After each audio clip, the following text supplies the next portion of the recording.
Hi, I'm Patrick. I'm one of the respiratory therapists here with Horizon Oxygen Medical Equipment.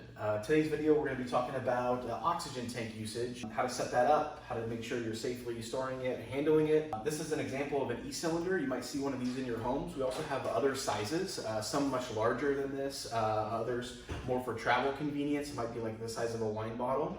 But this is an example of an e-tank, again, a typical tank that you might see in the home. Notice that the tank is sitting in a cart. We always want to make sure our tank is in a safe and secure area.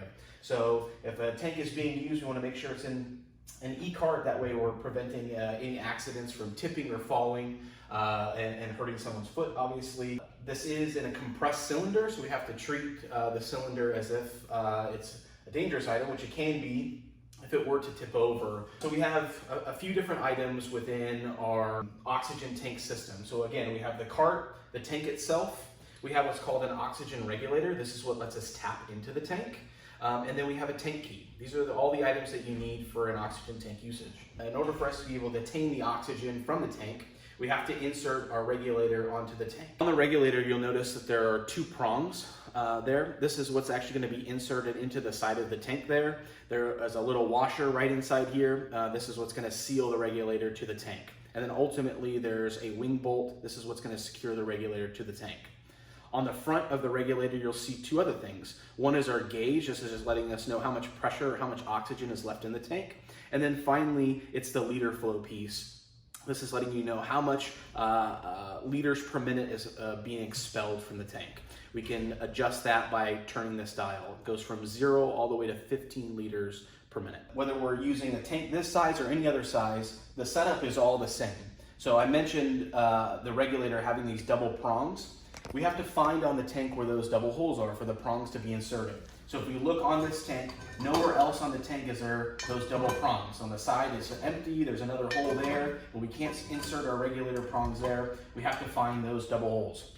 So we're going to insert our prongs from our regulator into the tank. There's the washer inside. So here's the one side of the tank where it has those double holes and the insert where our washer is going to go. So we'll slide the regulator right over the top. We're going to obviously first make sure this bolt is all the way open.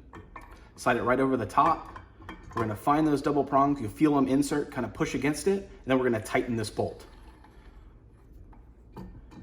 Once we tighten the bolt and it's secure, you'll notice again, it's showing no oxygen. Obviously, the regulator is on 0, but the final step is we have to use our key. We have to open the tank. So as soon as we open this, we'll go counterclockwise, and you see that gauge jumps up to full or close to full. Typically the gauge is sitting somewhere between 2,000 and 3,000 PSI. So right now it's right at 2,000 PSI. So once that's open, now we need the oxygen to start flowing. That's what our regulator is gonna do. So we'll see right now it's at 0. You can start to turn this to whatever liter flow you need.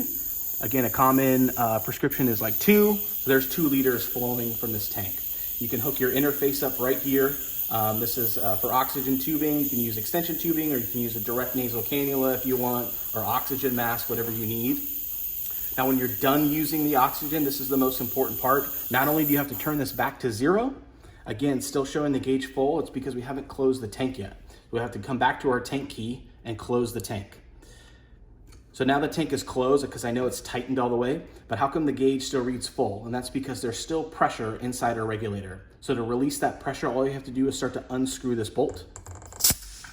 And you'll notice you'll hear a hiss and all that pressure is out of the regulator. And we're back to square one. So to take everything back apart, what you'll need to do is obviously take your tank key off, unscrew the bolt all the way, and you lift this right back off to the top. And it's the same process again when you come back to put the regulator back on. Just find those double prongs, slide right over the top, insert it in, tighten it, and you might think, oh, did I use all my oxygen? No, it's showing 0, but it's because, again, we haven't opened our tank. We'll have to open it again, counterclockwise. There, the gauge reads full. Now we can use whatever amount of oxygen we need. So the final step of this, besides using it, is how we're storing it, how we're maintaining this equipment. So it's important that heat source is our #1 concern for oxygen. It could be an open flame source to the tank that's near the oxygen tank or near our oxygen source. It could even just be the concentrator. So no open flames, no smoking around any of our equipment. Other heated equipment, maybe you have a closet with a furnace in it, or things like that. Just keep this in an open area. The one that you're using should always be in the e-cart to prevent tipping, and obviously it helps with mobility having wheels on it. But if you have multiple tanks, so for example, if you were delivered 4 oxygen tanks for your setup, we should be delivering that within a tank rack so that you can have a rack for those things. You should never store all of your oxygen in one small confined space. Your oxygen should be in an open roomed area. So don't store all of your oxygen equipment in a small closet, things like that. If you have multiple tanks and you don't have a rack in your home, you can lie them down. That's what we always recommend. But again, doing it in an area where it's not a tripping hazard. Some people recommend if their hospital bed is in an open room, you can lay them underneath the bed if you want, or lay them down in a separate room. Well, that's the end of this video on oxygen tank usage. Thank you so much for watching. We appreciate your viewership.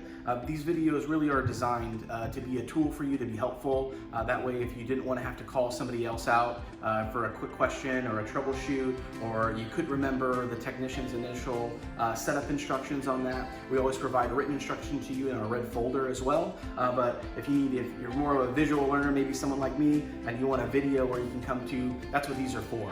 Of course, we're always available to you 24 hours a day, 7 days a week. You can call into our main office line. Our number is written on all of our equipment. You even saw it on the tank earlier. You can give us a call anytime and we'll be there to help you, because that's what being a blessing is all about for us. Again, thank you for watching, and Lord bless.